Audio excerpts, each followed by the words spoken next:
नमस्कार, मैं हूं नारायण शर्मा और आप देख रहे हैं AINS न्यूज़ 24 चैनल। अब खबरें विस्तार से। पूरे प्रदेश में होली का त्यौहार बड़े ही हर्षोल्लास और उत्साह के साथ संपन्न हुआ। इस मौके पर सभी ने एक दूसरे को रंग गुलाल लगाकर बधाइयां दी। मीठे और नमकीन व्यंजनों के साथ सभी का मुंह मीठा कर लोगों ने रंग गुलाल के इस पावन पर्व को बड़े ही आनंद से मनाया। कॉलोनी परिसर में भी लोगों ने डीजे की धुन पर जमकर डांस किया। पूरे देश समेत छत्तीसगढ़ में भी होली का त्योहार बड़े ही हर्षोल्लास और उत्साह से मनाया गया। सभी ने रंग गुलाल लगाकर एक दूसरे को बधाइयां दी। अमलेश्वर नगरपालिका के ग्रीन अर्थ सिटी कॉलोनी में कॉलोनी परिसर में ही रहवासियों ने मिलजुल कर होली का त्योहार मनाया और एक दूसरे को बधाई दी। कॉलोनी में ही डीजे की धुन पर महिला और पुरुष जमकर थिरके और मीठे नमकीन व्यंजनों का लुत्फ उठाया। इधर कोंडागांव में कांग्रेस के प्रदेश अध्यक्ष मोहन मरकाम ने अपने समर्थकों व परिवारजनों के साथ होली की खुशियां साझा की। पारंपरिक गीतों पर प्रदेश अध्यक्ष मोहन मरकाम ने खूब डांस किया। केशकाल में भी रंगों के त्योहार होली को सभी ने मिलजुल कर मनाते हुए एक दूसरे को गले लगाकर बधाई दी। रंग गुलाल से सराबोर सभी धर्म व संप्रदाय के लोग एक रंग में नजर आए।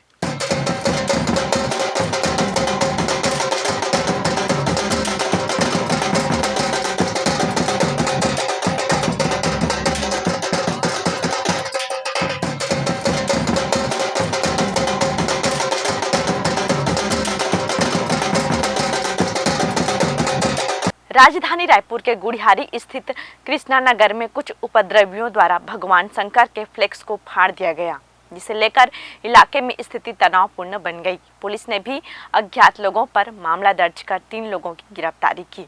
जानकारी के अनुसार मामला शिवरात्रि के दिन शुरू हुआ था, जब वहां भगवान शंकर के मंदिर निर्माण का भूमि पूजन किया गया था। राजधानी रायपुर के गुड़ियारी कृष्णानगर इलाके में 2 समुदायों में विवाद के चलते स्थिति तनावपूर्ण हो गई। प्राप्त जानकारी के अनुसार शिवरात्रि के दिन कृष्णानगर में शिव मंदिर निर्माण का भूमि पूजन किया गया और मंदिर निर्माण से जुड़े आगामी कार्यों की जानकारी फ्लैक्स के माध्यम से लगाई गई थी। होलिका दहन के दिन कुछ उपद्रवियों ने उस फ्लैक्स को फाड़कर होली में डाल दिया और वहां से भाग गए। मगर रात 2 बजे कुछ टोपी और कुर्ता पैजामा पहनकर यहाँ आए रात को, और यहाँ का भगवान भोलेनाथ का जो फ्लेक्स लगा था, जो यहाँ का भगवान भोलेनाथ का स्थापना करना है, उस विषय की जानकारी आम लोगों तक पहुँच जाए, उसके लिए यहाँ फ्लेक्स लगाया गया था। उस फ्लेक्स को कुछ उपद्रवी लोग यहाँ कर पहुँचे और उस फ्लेक्स को चाकू से गोद कर पूर्ण रूप से फाड़ा गया। उसके बाद में इस होली में उसको डालकर वो लोग यहाँ से तुरंत भाग गए। पुलिस ने मामले की रिपोर्ट पर अज्ञात लोगों के खिलाफ अपराध पंजीबद्ध किया, जिसमें पुलिस ने 3 लोगों की गिरफ्तारी की। क्षेत्र की स्थिति अभी सामान्य बताई जा रही है। ये देखिए, आप देख ही रहे हैं, यहाँ पे एक निर्माणाधीन मस्जिद है और कृष्णा नगर गली नंबर 3 में अभी महाशिवरात्रि के दिन शिव मंदिर में शिव जी की प्राण प्रतिष्ठा हुई है। उसी के परिप्रेक्ष्य में एक निर्माणाधीन मस्जिद के सामने शिव मंदिर समिति के लोग एक पोस्टर लगाए थे शिव जी का, और उसको होली के दिन कुछ शरारती लोग उसको जला दिए हैं। और उसी पर से जब ये पता चला, सामने दुकान है, वहाँ फुटेज में देखे और थोड़ा सा तनाव की स्थिति निर्मित हो गई और लोग एकत्र हो गए थे। तो उनको समझाइश दी गई और इसमें जिसने भी ऐसा गलत हरकत किया है ये आपराधिक कृत्य है। इसमें धारा 295 का भारतीय दंड विधान और 34 भारतीय दंड विधान के तहत अज्ञात लोगों के खिलाफ अपराध पंजीबद्ध किया गया है गुड़ियारी थाने में। और इसमें अभी तक 3 लोग कस्टडी में लिए गए हैं और उनके द्वारा घटना कारित भी की गई है, और लोग भी हैं इसमें, और भी शामिल है।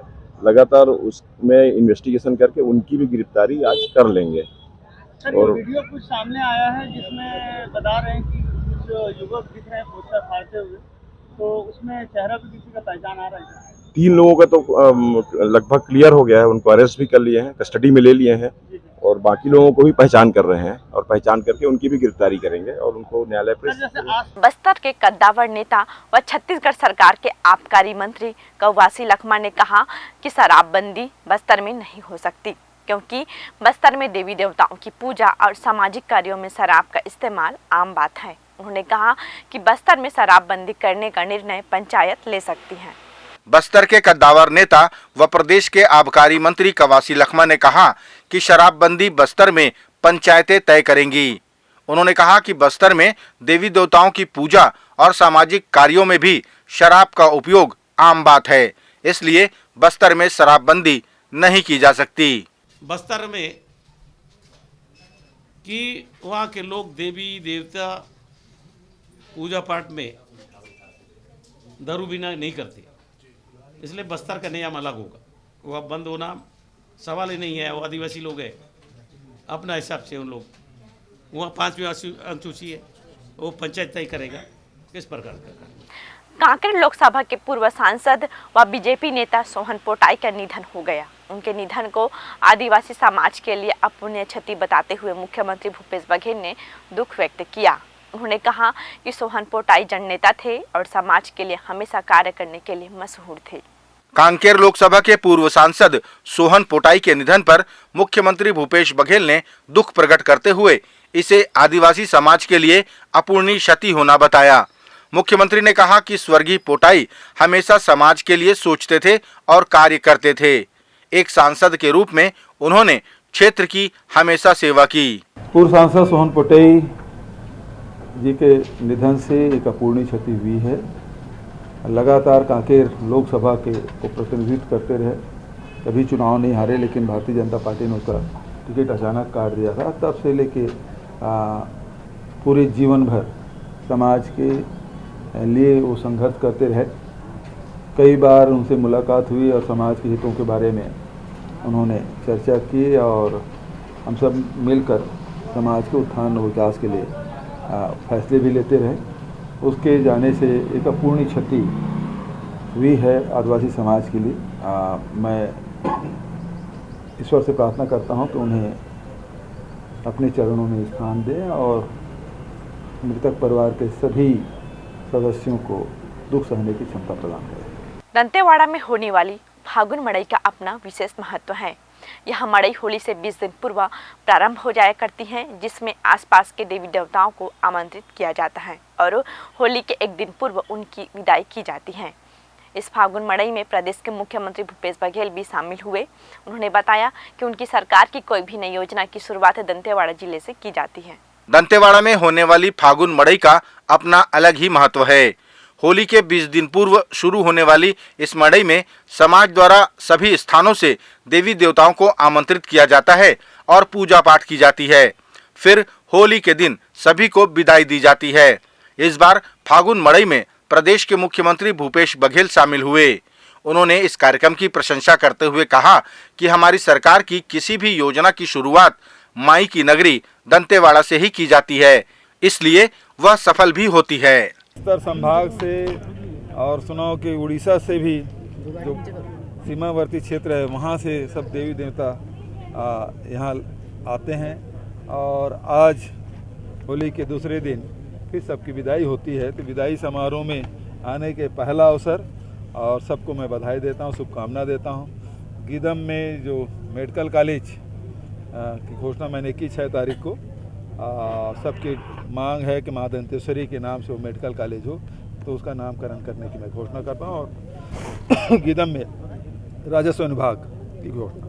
जीई रोड पर बन रहे ओवरब्रिज और हादसों का मानो एक नाता बन गया है। इस ओवरब्रिज पर लगातार दुर्घटनाएं होती हैं और लोगों की जान चली जाती है। सरकार और प्रशासन मृतक के परिजनों को मुआवजा देकर इतिश्री कर लिया करते हैं। एक बार फिर इसी ओवरब्रिज से एक युवक की जान चली गई। लोगों ने जब हंगामा मचाया तो कलेक्टर साहब निरीक्षण करने पहुंचे। इस दौरान उन्होंने ओवरब्रिज निर्माण कंपनी के ठेकेदारों को फटकार लगाई। जीई रोड पर बन रहे ओवरब्रिज में लगातार हादसे हो रहे हैं और मृतकों के परिवार को मुआवजा दिया जाता है, लेकिन इन हादसों को रोकने और ओवरब्रिज के निर्माण को जल्द पूर्ण करने पर ध्यान नहीं दिया जा रहा है। फिर एक बार भिलाई पावर हाउस में एक जान चली गई। यहाँ ओवरब्रिज पर जो गैप है वही दुर्घटनाओं का कारण बनता रहा है।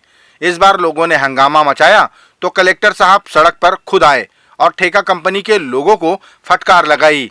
उन्होंने घटना स्थल और लंबे ओवरब्रिज का निरीक्षण भी किया। रायपुर दुर्ग के बीच में 4 फ्लाईओवर्स बन रहे हैं। इसमें जो पूरा प्रोजेक्ट है वो कई सालों से डिलेड है और निर्माण एजेंसी की तरफ से इसमें बहुत सारी लापरवाहियाँ रही हैं, कई सारी इसमें डेथ्स हुई हैं और अभी भी जो प्रोजेक्ट है वो बहुत डिलेड है। तो अभी प्रशासन ने ये डिसाइड किया है कि जब तक ये चारों फ्लाईओवर्स नहीं बन जाते हर दिन एसडीएम आकर काम को देखा करेंगे और 7 दिन में एक बार कलेक्टर खुद आकर काम को देखेंगे जब तक ये पूरे चारों फ्लाईओवर्स कंप्लीट नहीं होते। उसके अलावा बहुत सारी छोटी और बड़ी गलतियां निकली हुई हैं, जैसे फ्लाईओवर्स के बीच में गैप है जिससे कभी भी कोई भी आदमी नीचे गिर सकता है। वो इनकी डिज़ाइन की प्रॉब्लम्स है, तो वो पूरे और ये चारों फ्लाईओवर्स में जिनको हमने बंद करने के लिए बोला है। उसके अलावा अभी तक लाइट्स चालू नहीं की गई है, तो वो कुछ इश्यूज़ थे इनके, वो लाइट्स भी आज से चालू हो जाएंगी, स्ट्रीट लाइट्स चालू हो जाएंगी। उसके अलावा जो हर एक जो स्पैन है फ्लाईओवर्स के नीचे, उनके नीचे पार्किंग की प्लानिंग की गई है और जिनमें पार्किंग नहीं है वहाँ पर बहुत ही अच्छी गार्डनिंग की और रात में बहुत ही अलग तरह की एक अच्छी लाइटिंग की व्यवस्था यहाँ पर रहेगी, ताकि जो ये फ्लाईओवर्स हैं वो एक शहर की सुंदरता में भी चार चांद लगाए। डिले होने का क्या बता रहे हैं? डिले होने के बहुत सारे कारण जो ठेकेदार हैं, एजेंसीज़ हैं, वो बताते हैं कि इनका पेमेंट अटका हुआ है भारत सरकार से। दूसरा जो बता रहे हैं अभी जो मेजर जो इश्यूज़ है कि इनके टेक्निकल फॉल्ट लगभग हर फ्लाईओवर में इनके टेक्निकल फॉल्ट रहे हैं। सुपेला फ्लाईओवर के नीचे हम खड़े हुए तो यहाँ पर इनके 2 गर्डर्स में प्रॉब्लम आई, जिसमें एक में क्रैक आ गया, एक में फिर उसमें लीकेज आ गया, तो बड़े वाहनों के लिए फिर वो अनसेफ हो जाता है। तो इस तरह की जो गलतियाँ, टेक्निकल गलतियाँ लगभग हर फ्लाईओवर में हुई है। अब ये भी थोड़ा समझ से परे की बात है कि जब अच्छा खासा एक्सपीरियंस हो फ्लाईओवर्स बनाने में, उसके बाद में भी हर फ्लाईओवर में बार बार टेक्निकल गलतियाँ आ रही है और एक गलती को दूर करने में ये लोग 6-6, 8-8 महीने का टाइम लेते हैं। इसलिए अब ये डिसाइड किया कि डेली बेसिस पे अब मॉनिटरिंग हम लोग करेंगे। डेफिनेटली जो निर्माण जो एजेंसी है, जो कॉन्ट्रैक्टर है, उसकी गलती है और बहुत सारी लापरवाहियाँ हैं, उन्होंने बहुत लापरवाहियाँ किया। हाँ, जो अभी रायपुर से दुर्ग में जो आप देखेंगे तो लेफ़्ट वाला 8वें दिन में हम चालू करा देंगे, ये हमारी जिम्मेदारी है कि हम चालू करा देंगे। और जो रायपुर से दुर्ग में जो राइट वाला है वो 15 दिन में चालू हो जाएगा। ये हमारी तरफ से फाइनल डेट है, ठेकेदार को हम चालू करा देंगे। केंद्रीय राज्य मंत्री विश्वेश्वर तुंडू ने दंतेवाड़ा के सर्किट हाउस में प्रतिनिधि मंडलों और मीडिया से बातचीत की। इस दौरान केंद्रीय मंत्री ने कहा कि बस्तर में धर्मांतरण एक बहुत बड़ा चिंतन का विषय है। उन्होंने कहा कि धर्मांतरण हर वर्ग और समुदाय के लिए सोचने का विषय है, इस पर जल्द ही रोक लगानी चाहिए। बस्तर पहुंचे केंद्रीय राज्य मंत्री विश्वेश्वर तुंडू ने स्थानीय सर्किट हाउस में प्रतिनिधि मंडलों और मीडिया से बातचीत की।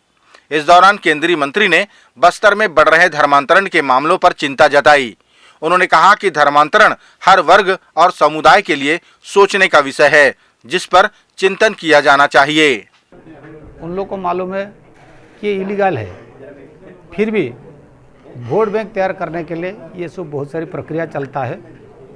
और सिर्फ ये धर्मांतरीकरण नहीं, धर्मांतरीकरण जब होता है फिर बहुत सारी जो इलीगल जो वो देशद्रोही का काम वो भी शुरू हो जाता है। इसीलिए तो एक्चुअली हम सब लोगों का, सिर्फ राजनीतिक नहीं, सामाजिक लोगों का भी ये चिंता का विषय होता है कि ये इसको कैसे रोका जाए। छत्तीसगढ़ सरकार के बजट से नाराज अनियमित कर्मचारी 12 तारीख को महासभा करेंगे और अपने नियमितीकरण की मांग एक बार फिर उठाएंगे। कर्मचारियों के नियमितीकरण को लेकर मुख्यमंत्री भूपेश बघेल ने स्पष्ट किया कि सरकार ने एक समिति गठित की है, लेकिन आधे विभागों की जानकारी ही उपलब्ध हो पाई है। मुख्यमंत्री ने कहा कि नियमितीकरण में कई पेच हैं, इसलिए अभी विचार किया जाना संभव नहीं है। छत्तीसगढ़ सरकार ने अपने बजट में आंगनबाड़ी की महिलाओं और स्कूली रसोइयों के मानदेय में वृद्धि की, जिससे हजारों कर्मचारियों ने अब अपने आंदोलन की राह छोड़ दी है। लेकिन अभी भी प्रदेश में अपने नियमितीकरण की मांग पर अड़े हजारों कर्मचारी महासभा का आयोजन करने वाले हैं। इनके नियमितीकरण को लेकर मुख्यमंत्री ने स्पष्ट किया कि इसे लेकर समिति गठित की गई है, लेकिन सरकार के पास इनको लेकर अभी भी आधी अधूरी जानकारी है, इसलिए कुछ नहीं कहा जा सकता। अभी तक के जो विभिन्न विभागों से संविदा कर्मी, दैनिक भोगी और तमाम प्रकार के 4-5 कैटेगरीज हैं, उसके बारे में जानकारी मंगाए हैं। समिति बनी है, उसकी 2 बैठकें हो चुकी है। 5 प्रश्न सभी विभागों को दिए गए हैं कि उनकी नियुक्ति कब से हुई है, किस किस इसमें है, तनख्वाह कितने की है, 4-5 सवाल उसमें पूछे गए हैं। अभी तक के आधे विभाग के, लगभग 24 विभाग के जानकारी शायद आया, या 22 या 24 विभाग के, और उतने विभाग के जानकारी नहीं आई। जब जानकारी आई ही नहीं है विभागों से, तो निर्णय किस हिसाब से लोगे कि कौन किस कैटेगरी में है, कैसे भर्ती हुई उसकी, और वो पद के विरुद्ध में है कि नहीं है, वो आरक्षण के नियमों का पालन हुआ है कि नहीं हुआ है, उसके वेतनमान क्या है, ये सब चीज़ जब तक के पूरा डाटा टेबल में नहीं आएगा उसमें विचार कैसे किया जाएगा। तो अभी तक के विभागों के द्वारा पूरी जानकारी नहीं दी गई है, तो जब जानकारी आएगी तब विचार करेंगे। ये थे आज के प्रमुख समाचार। आप देख रहे थे AINS न्यूज़ 24 यूट्यूब चैनल। कल फिर मिलेंगे ताज़ा तरीन समाचारों के साथ। तब तक रोजाना की खबरों के लिए आप हमारे लोकप्रिय यूट्यूब चैनल AINS न्यूज़ 24 को सब्सक्राइब, लाइक और शेयर करना ना भूलें। नमस्कार।